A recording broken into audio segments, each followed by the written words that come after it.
Things got a little bit strange at our rehabilitation center last episode. To make a long story short, we had to kick someone out.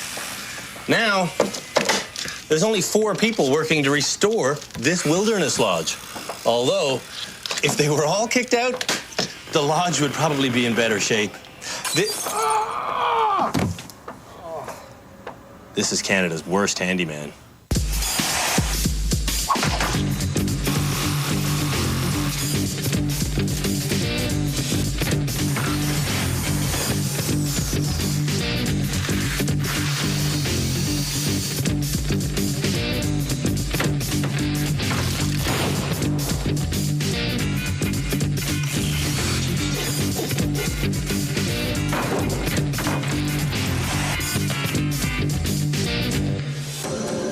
The 4 people who remain in our Handyman Rehabilitation Center were nominated as the country's worst builder by their loved ones. Darlis from Red Deer, Alberta, nominated Johnny, her anxiety-riddled husband. Handyman stuff, I'm incompetent, I'm inept, I'm hopeless. Always in denial, Brian from Sarnia, Ontario, was nominated by Veronica, his wife. I consider every project that I've done 100% successful. Come on. Mark, originally from Gatineau, Quebec, knows that his friend Eric has more than a few screws loose. I don't even want to shake this thing. Like, I'm worried it's going to fall off.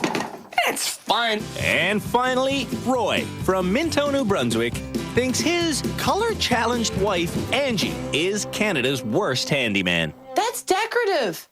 It blends in with the rest of the room.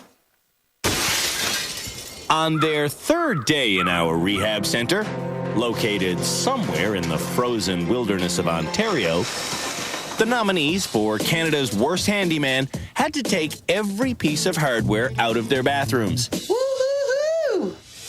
Brian was diligent about removing everything correctly. So was Eric. But Johnny made a mess of his sink pipes.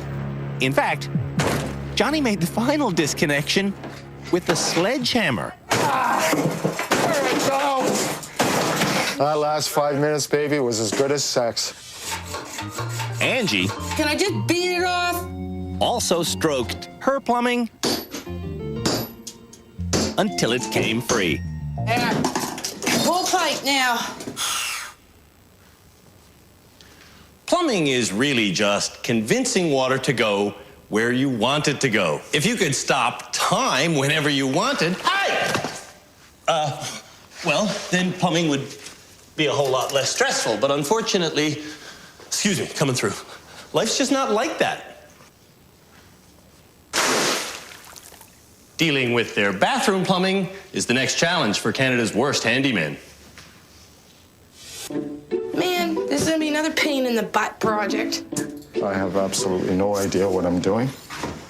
Brian knows what to do. What we're doing is we're putting valves on the hot and cold and the toilet. But he can't remember how to do it. I don't know what to do. I have no idea. I don't know what to do. I don't know what to do. I don't know what to do. I don't know what to do. I don't know. I don't know. I don't know what I should do. Brian should consult his notes. 20 minutes ago, we gave Brian and all the bad handymen a lesson on how to install shutoff valves. Taught by our expert, Jeff Woodmansey, who's joined at the rehab center this year by Gail Prosser-Craig. Once they've seen all the action happen, these 2 professional builders will help me decide who is Canada's worst handyman. The water lines to every nominee's sink have these open elbows. So right now, the lodge's main water supply is off. We're having the nominees install compression-fit shutoff valves, which will allow them to turn the water supply to their toilet or sink off while leaving the main water on. This is a compression valve. Inside the compression valve, there's a ring. This soft brass ring is what actually compresses. The nut goes on first, then the compression ring, Then the valve itself goes on. Bring the nut up to the valve. Thread it on. The final wrench tightening compresses the brass ring inside, creating a permanent bond with the pipe. That's all. Eric knows what he has to do to these old elbows. The only thing I gotta need to do is cut those. Luckily, Eric has a pipe cutter he bought when we took Canada's worst handyman shopping back on their first day of rehab. Let's get the pipe cutter. We need pipe cutter. Okay, let's go where that would be. Where would that be? Pipe cutters. Pipe cutters. Veronica? Brian found the pipe cutters. We have a pipe cutter. Where? Says pipe cutter right on it. It sure does, man alive. That would cut one of the largest pipes I've ever seen in my life. You can buy pipe cutters that are this big. And that's exactly what Eric does. Yeah. The water supply to Eric's room is shut off, but the water that was in his pipes has not magically vanished. Mark, get the bucket. Get the buckets right behind me. When people use pipe cutters for the first time, It's coming off. So I must be using this gadget, right? they always love them. This is a really neat tool. I like this. This is perfect. During demolition, Johnny cracked his hot water pipe off somewhere inside the wall.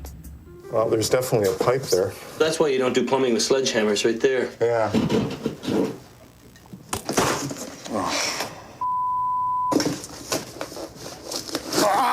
Ooh. The end of Johnny's cracked off pipe is still inside this coupling. To get the pipe fragment out, Johnny needs to get it hot. I don't mind telling you how nervous I am. I think it's getting a little looser, yeah. There we go. Success. Johnny's wearing a hard hat to do his plumbing.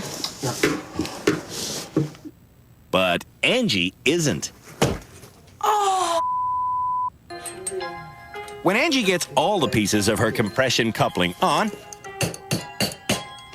she doesn't get the ring to fully compress. That's as stuck as I can do it. When the water comes back, the obvious happens. There she goes. Angie's failure is hands-on.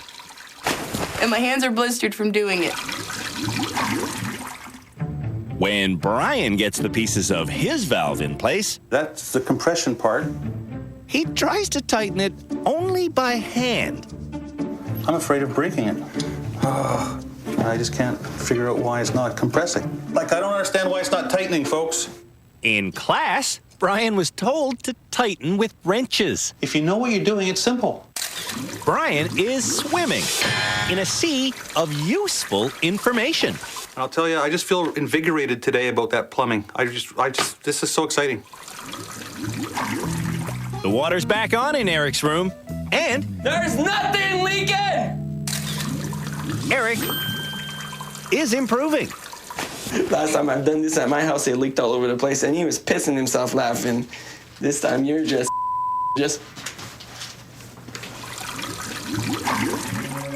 When Johnny gets all of his compression fittings assembled, Darlis is less than optimistic. I'm just stepping back when they turn the water on, that's for sure.